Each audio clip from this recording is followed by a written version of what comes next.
In the vast, ever-expanding universe of video games, some stars shine brightly, while others, well, they barely flicker before fading into obscurity. But rarely do we see a supernova of failure quite like Concord. Imagine this, a game launches on August 23rd, 2024. Day 1 player count on Steam, less than 700. By day 10, under 100. Now for an indie game, these numbers might be disappointing. For a major release from Sony Interactive Entertainment, it's nothing short of catastrophic. But wait, it gets worse. On September 3rd, just 12 days after launch, Sony made an unprecedented announcement. Concord was being shut down. Not reworked, not relaunched, completely terminated. The servers would go dark on September 6th, marking one of the shortest lifespans for a AAA game ever. Now you might be thinking, surely this was some small experimental project, right? Wrong! Concord had been in development for 8 years. 8 years of work, hopes, and dreams, all evaporating in less than 2 weeks. This wasn't just any game. This was a $200 million investment. That's right, $200 million.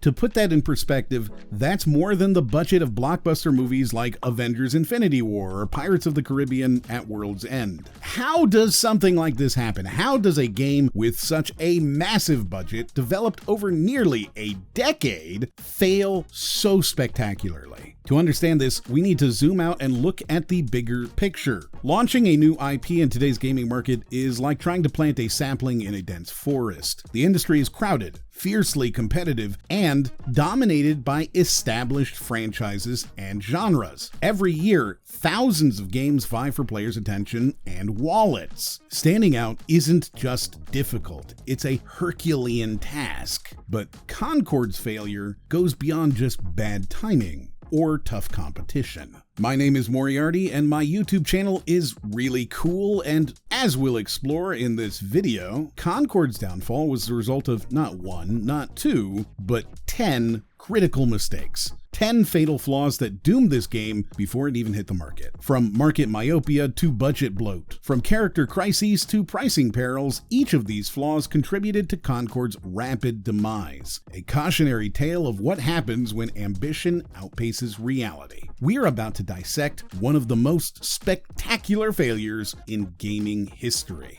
I might be one of the few people on this planet who actually played Concord. No, seriously, my podcast crew and I streamed it, which probably makes us the rarest of rare Pokemon unpaid Concord streamers. It's a peculiar position to be in, having first-hand experience with a game that so few people touched. And I can say this, despite its issues, Concord was genuinely fun to play. But being fun isn't enough in the current gaming landscape, especially in the hero shooter genre. Let's examine the market Concord entered. In 2016, Overwatch launched and became a massive hit. Its success naturally attracted attention from other developers and publishers. It's not surprising that many, including the team behind Concord, saw an opportunity and started development on their own hero shooters. Fast forward to 2024, however, and the market looks vastly different. We have Overwatch, now in its second iteration, still commanding a significant player base. Valorant has successfully merged tactical shooter elements with hero-based gameplay. Apex Legends dominates the battle royale space with its hero mechanics. Paladins maintains a dedicated community, and Team Fortress 2, the grandfather of class-based shooters,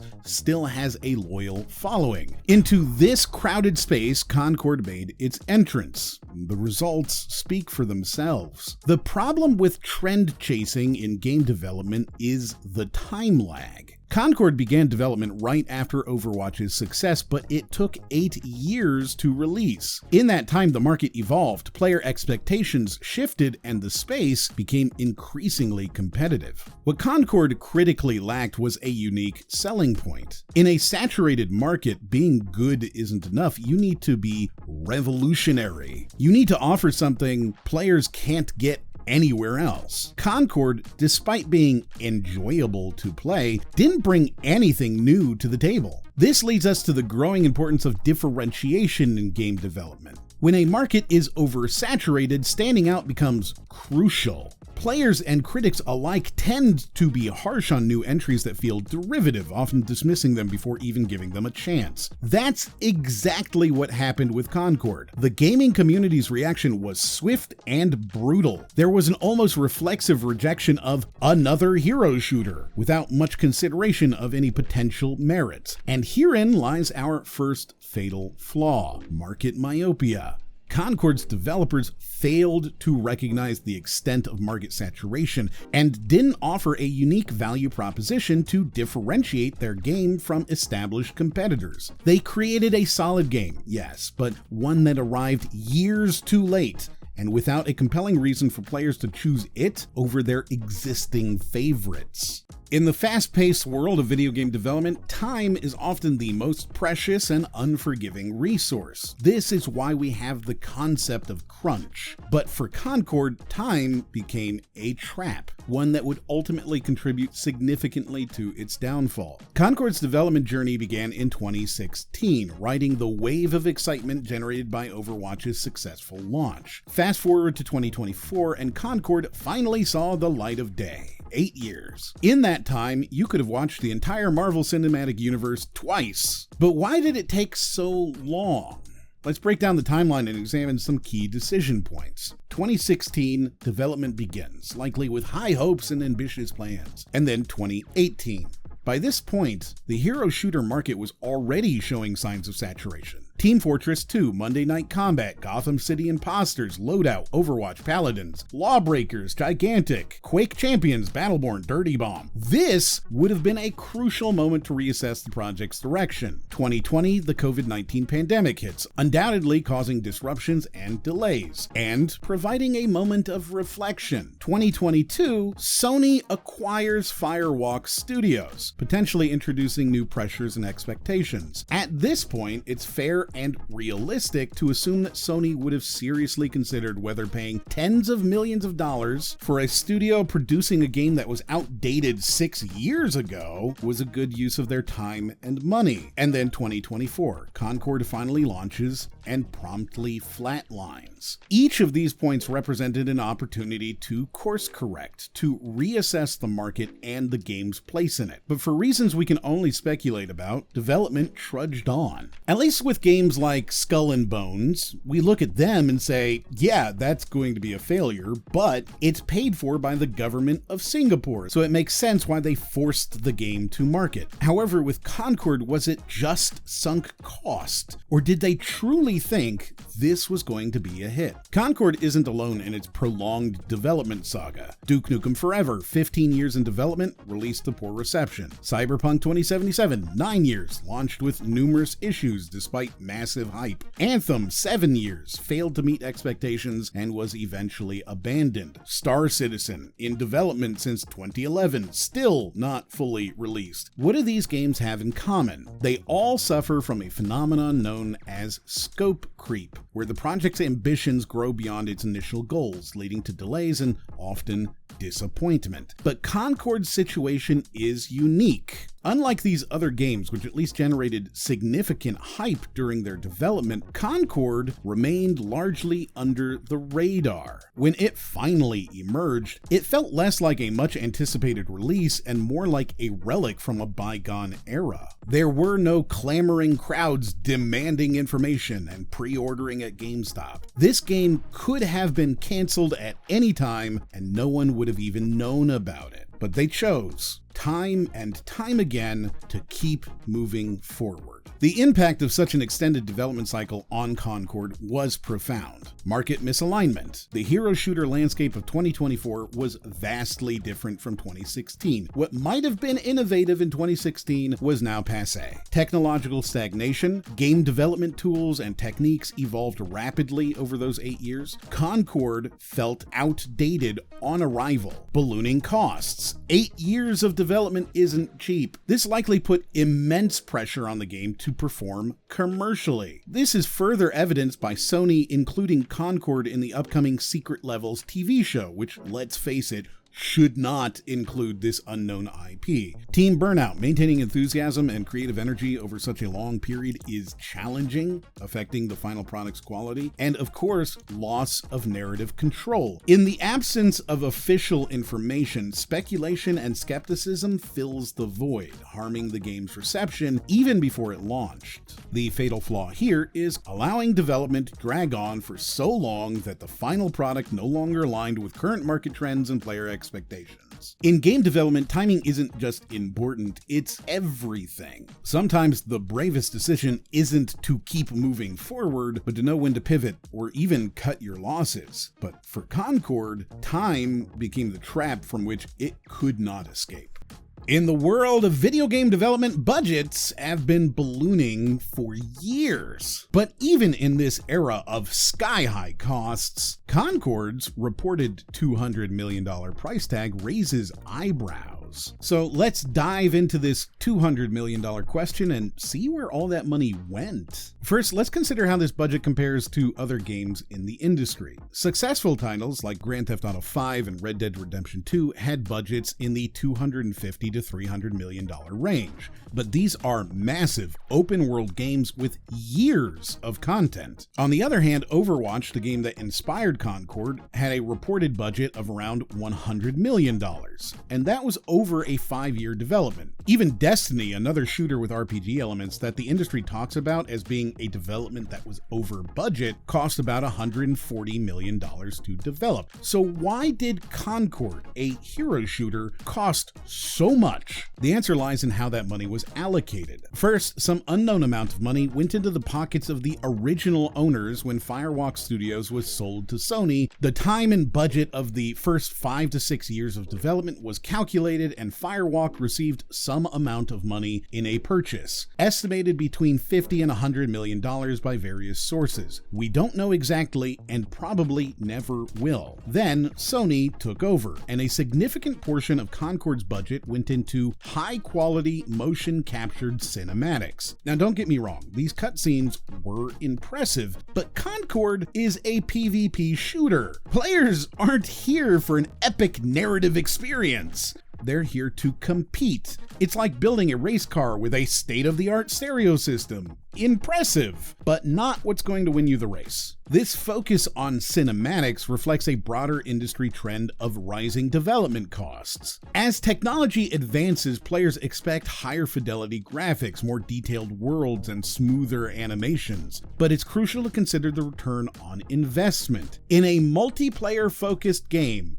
do these elements truly enhance the core gameplay experience? Concord's animations are stellar and uber realistic. The motion capture is wildly high quality. The characters' hair, all of them, are incredible. Some of the best hair I've ever seen in a game. But neither of those things makes the game inherently more fun to play or more immediately interesting to people watching a live stream or a trailer and deciding if they want to buy. Game development budgets typically include costs for design, programming, art and animation, sound design, voice acting, testing, and marketing. In Concord's case, it seems a disproportionate amount went into the bells and whistles, those flashy cinematics, nice hair, alternate versions of skins, at the expense of basically everything else. Level design? Nope, they didn't do that. Gameplay? Well, the base combat was fine. It clearly cribbed from Halo or Destiny, which isn't surprising considering the developer was composed of former Bungie employees. But every character felt like someone else. Oh, so Itzy is Scout from TF2, mixed with Tracer from Overwatch. Oh, this character is Cassidy. Oh, this character is Reinhardt. Oh, this character is Blank, mixed with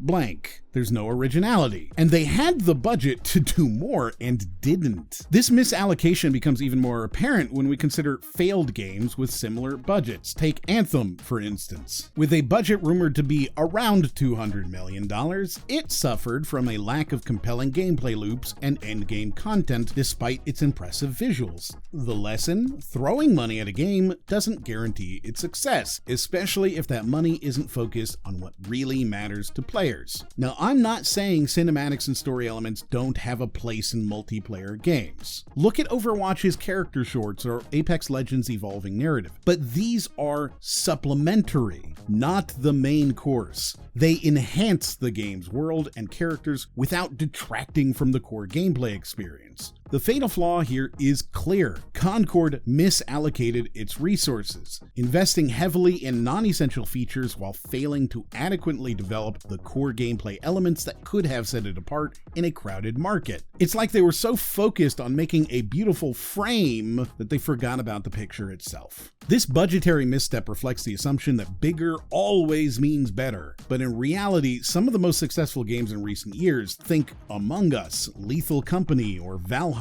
have done more with less, focusing on solid gameplay mechanics and player engagement rather than visual spectacle. The $200 million question Concord poses to the industry is this: are we focusing on the right things? Are we allocating our resources in a way that truly enhances the player experience? Or are we getting caught up in a budgetary arms race that ultimately adds little value to the final product? Sometimes less is more. And in the case of Concord, $200 million proved to be far too much for far too little. In the realm of hero shooters, characters are more than just avatars. They're the heart and soul of the game. They're what players connect with, cosplay as, and ultimately what keeps them coming back for more. Unfortunately for Concord, its character roster became less of a draw and more of a deterrent. Let's start with the elephant in the room. Concord's character designs were widely criticized as, to put it bluntly, cringy and unappealing.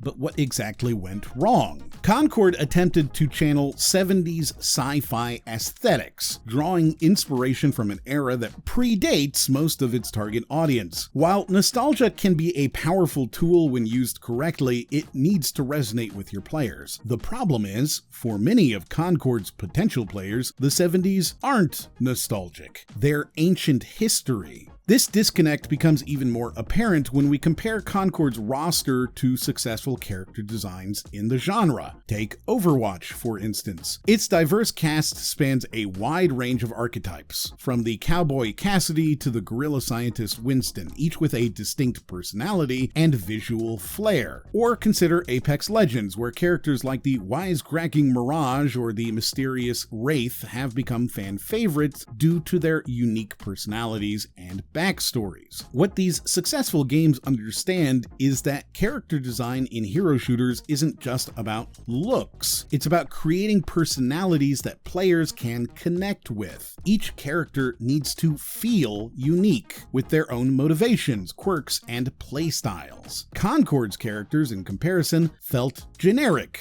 and unmemorable, or worse, derivative. There's a reason Discount Guardians of the Galaxy keeps being bandied about. We'll talk more about that later, but frankly, it's hard not to draw the comparison yourself. Now, we need to address a sensitive but important topic: the impact of anti-woke sentiment on game reception, particularly in relation to character design and diversity. In recent years, there's been a vocal subset of gamers who react negatively to what they perceive as forced diversity in games. Concord, with its diverse cast, became a target for some of this sentiment. However, it's crucial to note that diversity itself isn't the issue here. Games like Overwatch and Apex Legends have demonstrated that diverse casts can be wildly popular when done well. The problem arises when diversity feels forced, or when characters feel like they're defined solely by their demographic traits rather than being fully realized personalities. Concord's flaw wasn't that it aimed for diversity. It was that it failed to create compelling characters, diverse or otherwise. In trying to tick boxes for representation, they forgot to make the characters interesting or relatable. This brings us to the core issue: the importance of visual appeal and personality in hero shooters. In this genre, characters need to be instantly recognizable, both visually and in terms of their abilities. Players should be able to glance at a character and immediately understand their role and playstyle. Moreover, players need to want to be these characters. Whether it's the cool factor of Overwatch's Genji or the badass attitude of Apex's Bangalore, successful hero shooter characters make players think, I want to be them. Concord's characters, by contrast, often elicited more of a "who are they" response. The fatal flaw here is clear. Concord created character designs that failed to capture player interest or imagination,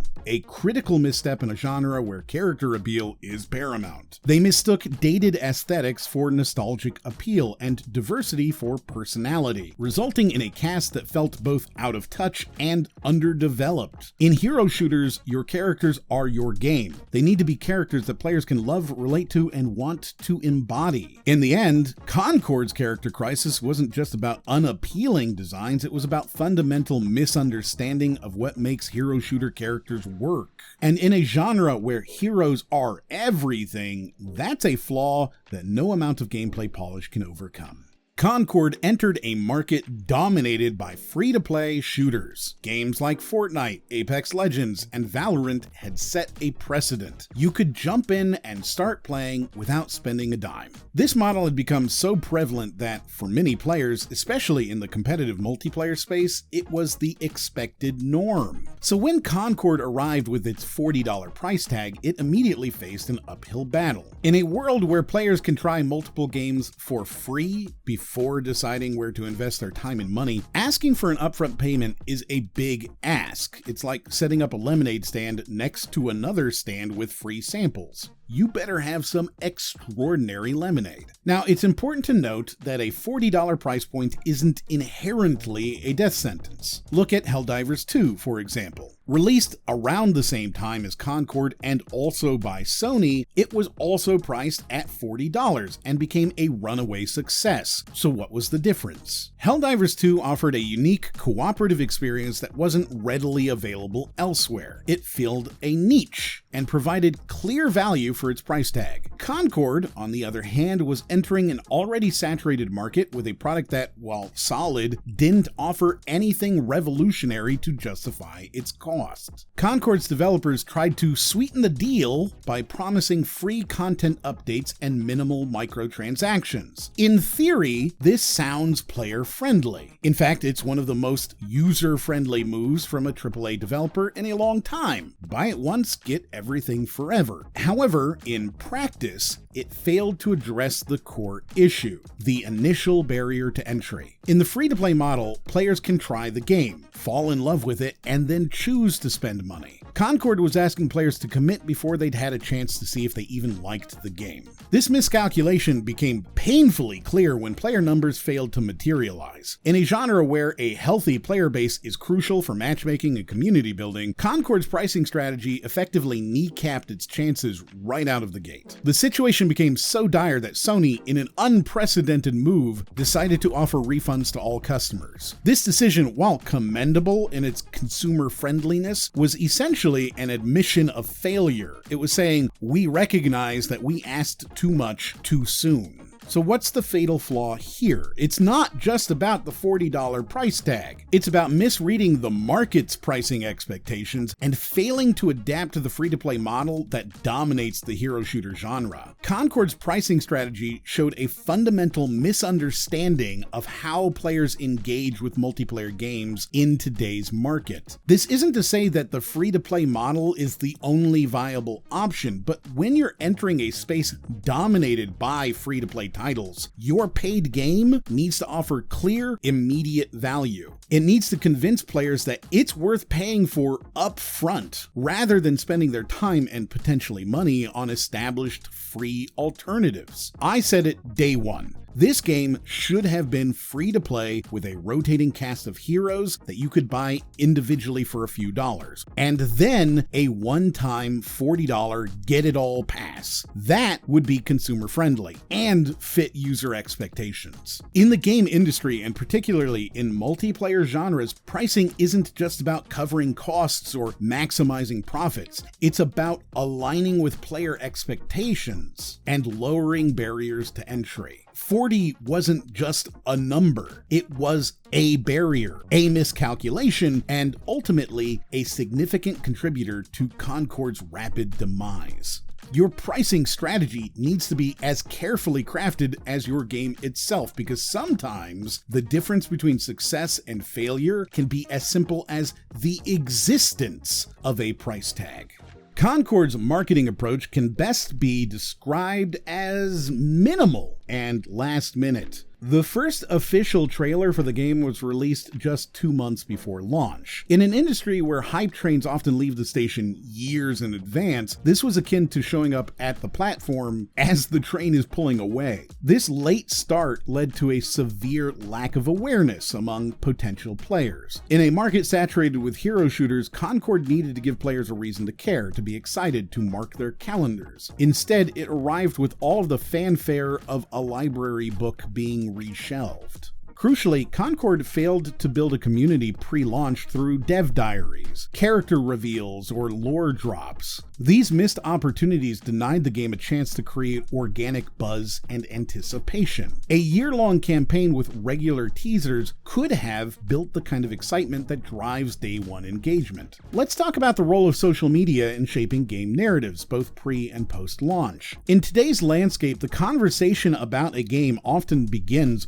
long before release, with fans speculating, developers teasing, and excitement building organically. Concord missed this crucial phase entirely. By the time it entered the conversation, other games had already captured the audience's attention and imagination and dollars. If you're a hardcore gamer, it may be hard to believe, but many people plan out their gaming purchases sometimes months in advance, and only buy around 5 games a year. Not knowing this game even existed meant every casual gamer had already written their checks for that month. Now, Sony did attempt to leverage influencer marketing during the beta launch. Every single streamer on the beta's launch day had #ad in their title. On paper, this seems like a solid strategy. After all, isn't the point to get eyes on your game? But here's where things get interesting and concerning. Despite showing the game to thousands of people through these sponsored streams, Concord failed to click with audiences. This suggests a multi-layered problem. The streamers weren't genuinely excited about the game, the audience wasn't captivated by what they saw, and the game itself had fundamental issues that couldn't be masked by popular personalities. And as I mentioned,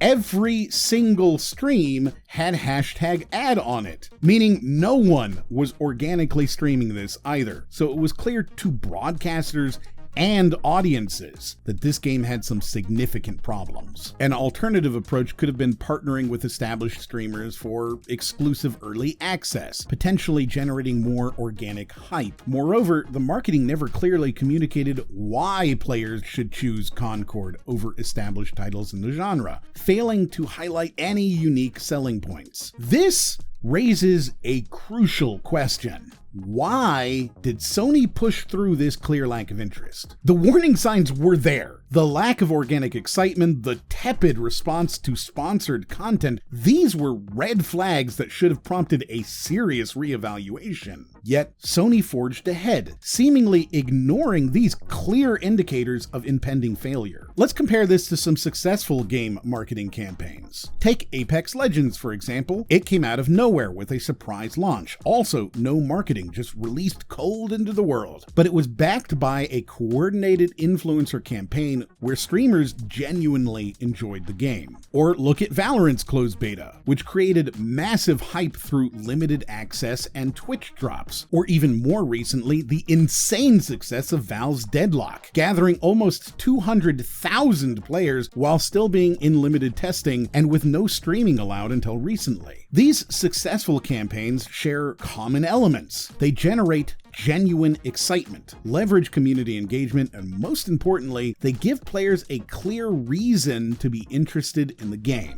Concord's fatal flaw here is underestimating the importance of a robust, well-timed marketing campaign in building player awareness and excitement. But it goes deeper than that. It's about failing to read the room, to understand that in today's market, players can smell insincerity a mile away. When every sponsored stream feels forced, when there's no organic excitement building, when your own marketing fails to articulate why players should care, these are signs that shouldn't be ignored. marketing isn't just about visibility. It's about building a narrative, creating a community, and giving players a reason to invest their time and money. No matter how good your game might be, if you can't effectively communicate its value to players, if you can't generate genuine excitement, you're fighting a lost battle.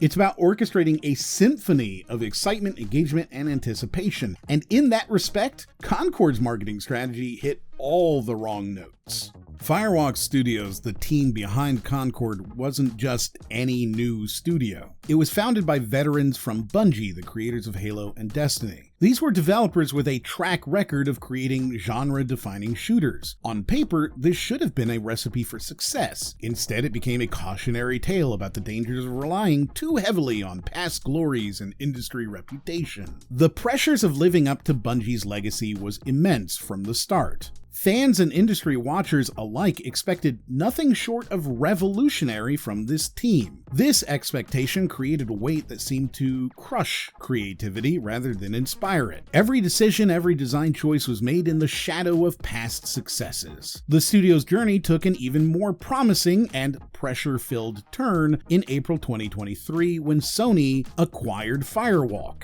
making Concord a first-party PlayStation title. Suddenly, the stakes were even higher. This wasn't just about living up to Bungie's legacy anymore. Now, they had to prove worthy of standing alongside PlayStation's pantheon of acclaimed titles like God of War, The Last of Us, and Horizon Zero Dawn. This dual pressure to be both the next Bungie game and a stellar Sony first-party title created a perfect storm of expectations that Concord simply couldn't weather. The team found themselves in a no-win situation. Create something too similar to their past works, and they'd be criticized for lack of originality. Stray too far, and they'd disappoint fans expecting a certain type of game. Moreover, the danger of groupthink in a team of industry veterans cannot be overstated. When you have a room full of people who have all had massive successes, it becomes easy to dismiss critical feedback. "We know what we're doing" becomes a mantra that stifles innovation and blinds the team to potential issues. This echo chamber effect can lead to feature creep, as developers constantly try to one-up their previous achievements, losing sight of the core gameplay experience in the process. We've seen this pattern in other high-profile failures. Anthem, developed by BioWare, suffered from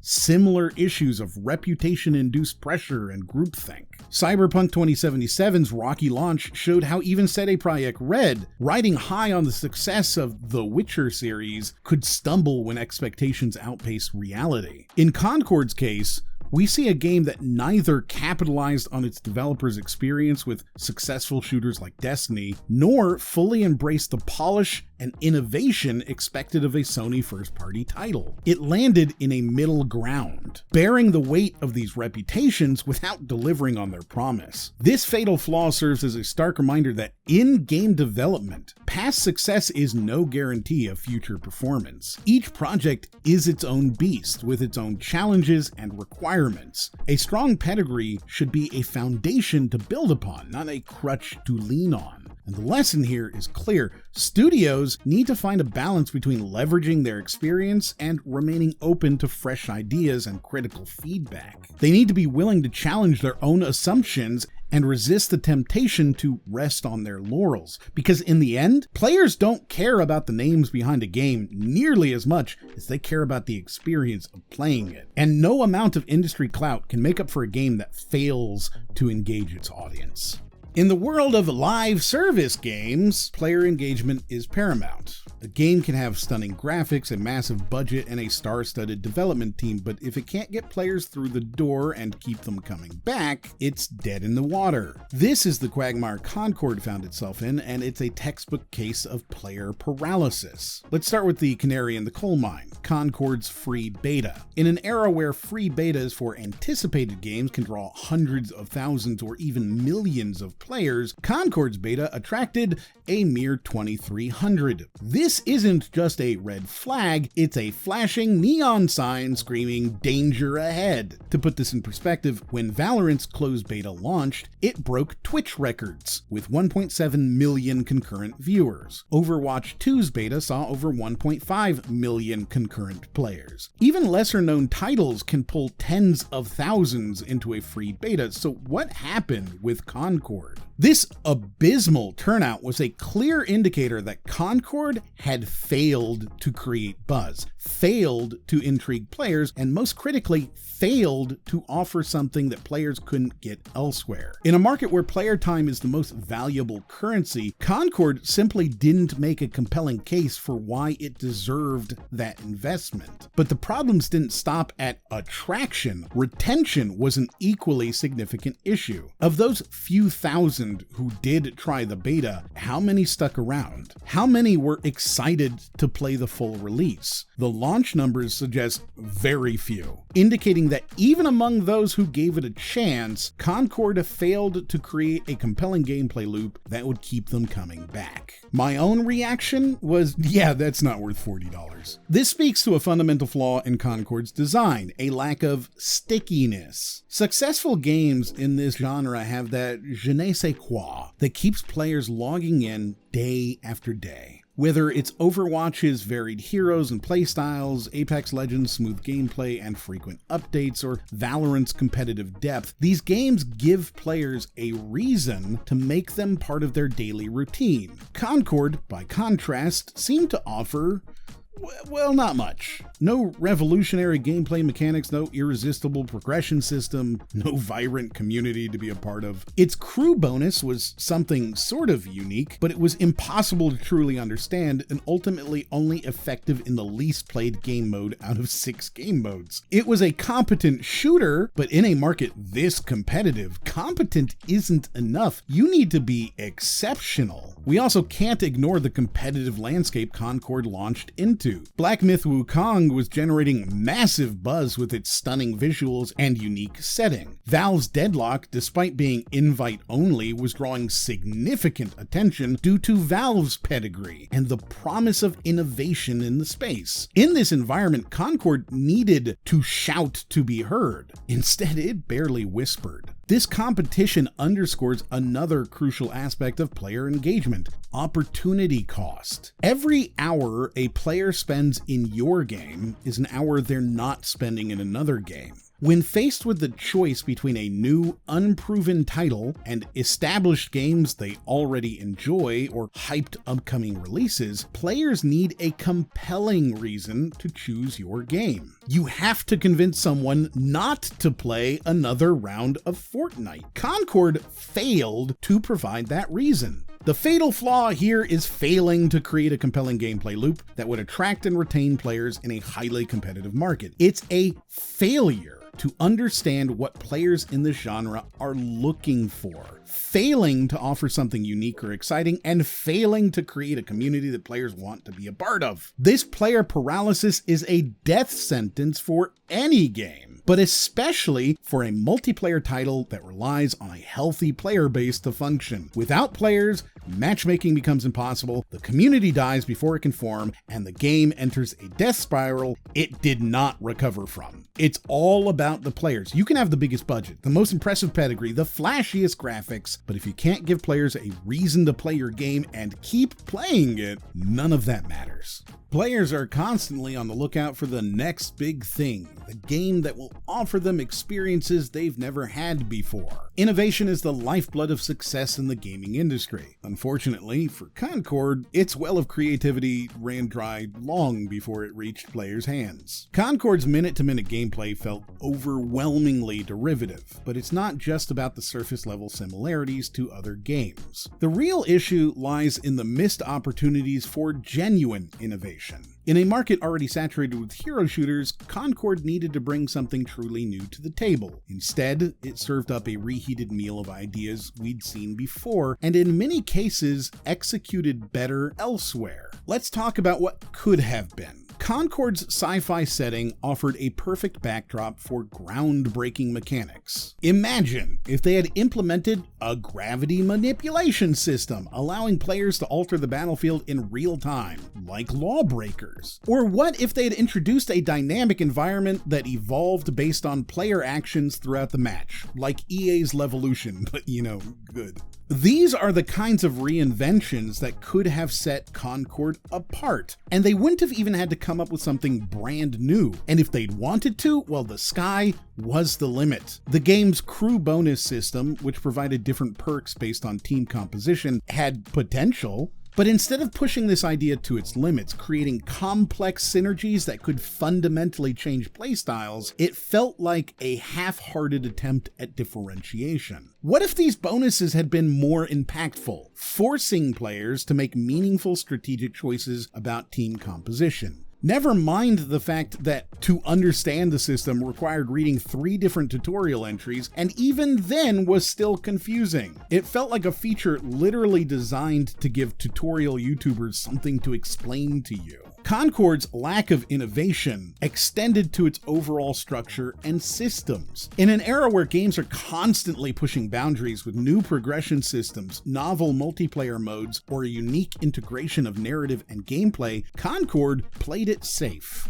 Too safe. It offered nothing that players couldn't get elsewhere, and often in a more polished, established package. Now, it's worth acknowledging that innovation in a crowded genre is challenging. The hero shooter space is particularly saturated, with giants like Overwatch and Apex Legends having already explored many possible avenues, but that's precisely why innovation was so crucial for Concord. Without it, the game was destined to be lost in the crowd. Successful games in this space have found ways to innovate. Apex Legends revolutionized communication with its ping system. Valorant merged tactical shooter elements with hero abilities in a fresh way. Even Overwatch 2, a game criticized for its lack of new ideas, at least attempted to shake things up with its 5v5 format and more dynamic objectives. Concord's big claim was weekly lore dumps.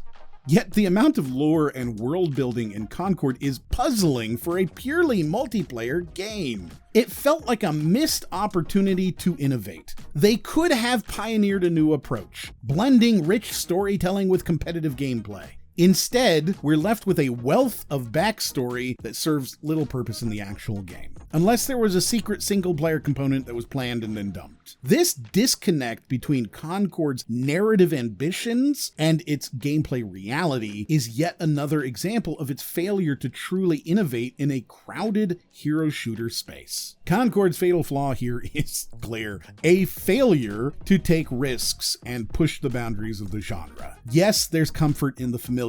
Yes, there's a temptation to stick to proven formulas. But in doing so, you risk creating a product that's redundant before it even hits the market. The irony is that by trying to appeal to everyone by borrowing popular elements from other games, Concord ended up appealing to almost no one. Players looking for an Overwatch experience already had Overwatch. Those wanting Destiny-style gameplay had Destiny 2. Good enough isn't good enough. Players aren't just looking for games that are competently made, they're looking for experiences that surprise them, challenge them, and offer them something new. Concord's greatest sin wasn't that it was a bad game, it's that it wasn't a necessary one. In all of gaming history, few moments will stand out quite as much as Sony's decision to cancel Concord a mere 12 days after its launch. This move was unprecedented for a major release, sending shockwaves through the industry and leaving players, developers, and analysts scrambling to make sense of it all. Concord launches on August 23, 2024.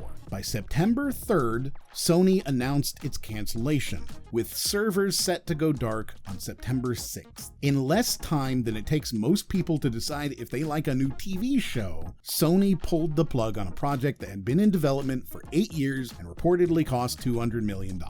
The immediate question is why? What could have been so catastrophically wrong that it warranted such a drastic move? The answer lies in a perfect storm of issues we've discussed throughout this video, from player numbers that never materialized to scathing reviews and a general lack of interest from the gaming community. But the decision to cancel raises more questions than it answers. Why was the game released in this state to begin with? At what point did Sony realize the extent of the problem? And crucially, why wasn't this decision made before the game hit the market? It apparently only took 2 weeks to realize, and yet over 8 years, no one did. This rapid cancellation points to a fatal flaw in the decision-making process, failing to establish clear criteria for success or failure pre-launch, leading to a reactive rather than proactive approach to the game's performance issues. It suggests that Sony was caught off guard by the game's poor reception, despite numerous warning signs during development and beta testing. The impact of this decision on player trust and Sony's reputation could be significant. For the few thousand players who did invest time and money into Concord, the cancellation felt like a betrayal. It sent a message that Sony was willing to cut its losses at the expense of its player base, no matter how small. More broadly, it raises questions about Sony's quality control and decision-making processes. How could a company with such a strong track record in gaming greenlight a project that was so clearly doomed to fail? It's a hit to Sony's reputation that may take time to recover from. And coming right on the heels of the Helldivers 2 drama, they've got some bad blood out there. This situation forces us to grapple with a difficult question. When is game cancellation the right choice? On one hand, cutting losses early can prevent further resource drain and allow a company to refocus on more promising projects. On the other hand, it can damage trust, waste years of work, and potentially discourage innovation if developers become too risk-averse. It may lead to more conservative decision-making, with publishers less willing to take chances on unproven concepts or new IPs. However, it could also serve as a wake-up call for the industry, underscoring the importance of robust quality assurance, market research, and most importantly, the ability to make tough decisions earlier in the developmental process. If Concord had been canceled before launch, or even pivoted to a different concept mid-development, it might have saved Sony significant resources and reputational damage. The cancellation conundrum of Concord also highlights the changing nature of game development in the age of live services. In the past, a game's launch was the finish line. Now it's often just the starting point. This shift requires a new approach to assessing a game's viability and potential for long-term success. As we close this chapter on Concord's ill-fated journey, we're left with a sobering realization. In the high-stakes world of AAA game development, sometimes the bravest decision isn't to push forward against all odds, but to know when to cut your losses and move on. The trick, it seems, is figuring that out before you've spent $200 million and 8 years of development time. As the dust settles on Concord's spectacular implosion, we're left to sift through the wreckage and piece together the lessons learned from this $200 million misadventure. Let's start with the immediate fallout. For Firewalk Studios, Concord's failure is nothing short of catastrophic. At the time I've written this, they haven't been shut down, but a studio's first major release can often define its future, and Concord's rapid demise puts Firewalk's very existence in question. The talented developers who poured years of their lives into this project now face an uncertain future, a reminder of the human cost behind these high-profile failures. Sony, while better equipped to weather this storm, doesn't emerge unscathed. The financial hit, while significant, pales in comparison to the potential damage to their reputation. Sony's first-party titles have long been synonymous with quality and innovation. Concord's failure, and more importantly, the decision to release it in such a state, raises questions about Sony's quality control processes and their understanding of the current gaming landscape. Moreover, Concord's failure may have far-reaching consequences for Sony's future projects. We might see a more cautious approach to new IPs, with increased scrutiny and longer testing phases for multiplayer games. There could be a potential shift towards more single-player experiences, an area where Sony has consistently found success. We may also witness a reassessment of their studio acquisition strategy, with more emphasis on market research and player feedback during the development process. These changes could significantly reshape Sony's approach to game development and publication in the coming years. But the ripples of Concord's failure extend far beyond just Firewalk and Sony. The entire game development industry finds itself at a crossroad. The era of